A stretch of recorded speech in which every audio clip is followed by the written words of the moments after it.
Quando alguém reclama, mas Lula não pode aumentar o salário mínimo porque é inflacionário. Que desgraça que aumentar o mínimo é inflacionário. Um cara pode ganhar 360 mil reais por mês, não é inflacionário.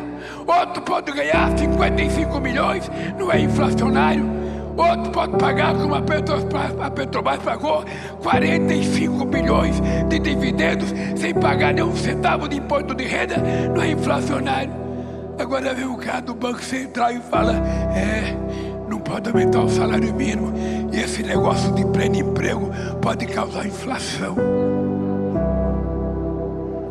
Eu fico pensando, aonde é que essas pessoas estudaram?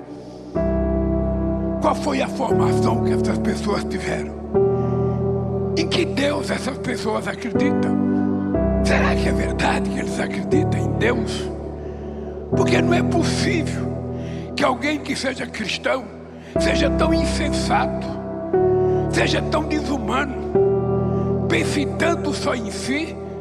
O que eu quero, na verdade, é fazer com que esse país se transforme num país em que todos possam levantar de manhã, tomar um café gostoso com a tua família, almoçar, jantar, no final de semana ir no restaurante. E os pobres do Rio de Janeiro não tem que ficar só nos morros, eles têm que ter o direito de ir pra praia de Ipanema, Copacabana, tomar uma caipirosca e viver a felicidade que Deus prometeu para eles. Qual é o crime? Qual é o crime das pessoas viverem bem? Qual é o crime da gente dizer que a filha de uma empregada doméstica tem que ter a mesma oportunidade que o filho da sua patroa? Qual é o crime da gente dizer que um filho de pedreiro pode ser engenheiro? Qual é o crime que a gente comete quando a gente cria um programa pé de meia para garantir que 500 mil de meninos e meninas no ensino médio não desista da escola para poder ajudar o orçamento familiar? Mas vai custar caro, vai custar 10 bilhões de reais, que custe 15. Eu prefiro gastar 10 bilhões em educação para nossa juventude do que gastar 50 centavos para fazer uma cadeia para prender ele se ele não tiver sorte de estudar amanhã. Aqui nesse país, historicamente, tudo que a gente quer fazer, as pessoas falam, vai custar caro. Custa muito caro. Está custando caro fazer isso aqui, Magda. Está custando caro a gente fazer esse complexo Boa Ventura. Está custando caro. Mas vamos fazer a pergunta ao contrário. Quanto custou paralisar ele desde 2018? Quanto custou?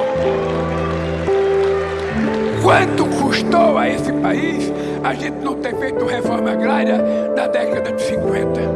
Quanto custou a esse país a gente não ter alfabetizado todo o povo brasileiro na década de 60? Quanto custou a esse país permitir o êxodo rural para ocupar as grandes cidades brasileiras de forma desordenada, como aconteceu? As pessoas não perguntam isso, porque as pessoas que fazem essas perguntas não sabem o que é ser pobre, não sabem o que é ser trabalhador, não sabem o que é ficar desempregado, não sabem o que é passar fome, não sabem o que é não ter uma profissão. E eu sou uma pessoa de muita sorte. Se eu contar para vocês a quantidade de sorte que eu tive na vida, vocês não vão acreditar. A primeira coisa que eu tive sorte foi nascer de uma mãe que teve 12 filhos, sem médico, só com parteira. A segunda sorte que eu tive, Magda, foi não morrer de fome até completar 5 anos de idade, porque aonde eu nasci, as crianças morrem logo.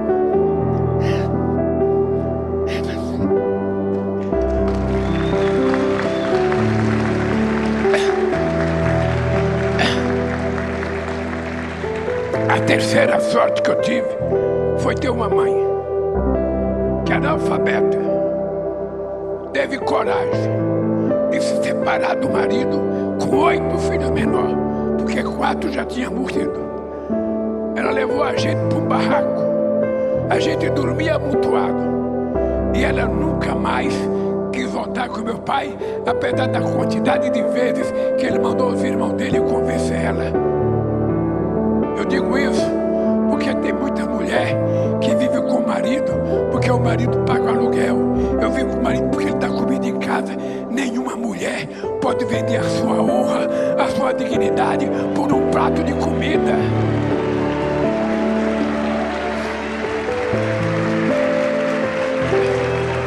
É por isso que eu tenho obsessão pela educação, porque a educação dá a independência que nós precisamos.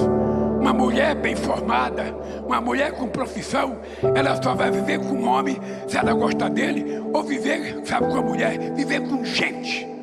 Porque hoje a gente tem que ser mais moderno, viver com gente. Mas uma mulher só pode superar um parceiro se ele trata ela bem, se ele respeitar ela, se ele quiser gritar, ficar sentado no sofá, me dá uma cerveja, traz a minha cueca, me traz uma toalha. É melhor ela mandar ele procurar outra e cuidar da vida, que ela vai viver muito melhor e com muito mais dignidade. Eu tive sorte quando eu aprendi uma profissão de torneiro mecânico e arrumei emprego para ganhar mais do que o salário mínimo. Eu tive sorte de ser o primeiro filho da minha mãe a ter uma televisão. Eu tive sorte de ser o primeiro filho da minha mãe a ter um diploma primário. Eu tive sorte de ser o primeiro filho da minha mãe a ter uma geladeira, a ter um carro, a ter uma casa própria. Eu tive sorte de ser presidente do sindicato importante, como os metalúrgicos do ABC.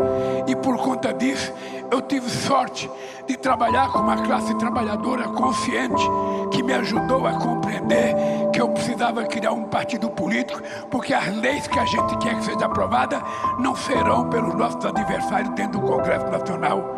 E eu tive sorte quando vocês tiveram a coragem e a consciência de colocar um cidadão só com diploma primário para ser presidente da República desse país. E eu precisava mostrar à elite brasileira que o metalúrgico, peão de fábrica, que já passou fome, que já teve sua casa com 1,5 metro de água, que já saiu correndo para tirar rato, barata de dentro da sua casa.